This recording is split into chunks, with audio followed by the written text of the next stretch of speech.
વડુ પોલીસને મોટી સફળતા મળી છે।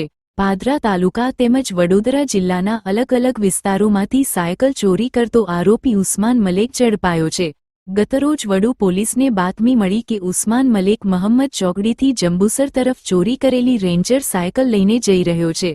પોલીસ દ્વારા ત્વરિત તપાસમાં ઉસ્માન મલેકને પકડી લેવામાં આવ્યો, પરંતુ તેની પાસે સાયકલ ચોરીના પુરાવા ન મળતા યુક્તિપૂર્વક પૂછપરછ કરતા તેણે પાદરા અને વડોદરા શહેરના વિવિધ વિસ્તારોમાંથી સાયકલ ચોરી કરવાનું કબૂલ્યું।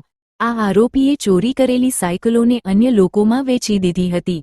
પોલીસ તપાસ દરમિયાન તેની પાસે 9 ચોરી કરેલી સાયકલો કબજે કરવામાં આવી અને આ સાથે 45,000 રૂપિયાની કિંમતની સાયકલોનો કબજો પણ વડુ પોલીસે મેળવી લીધો છે।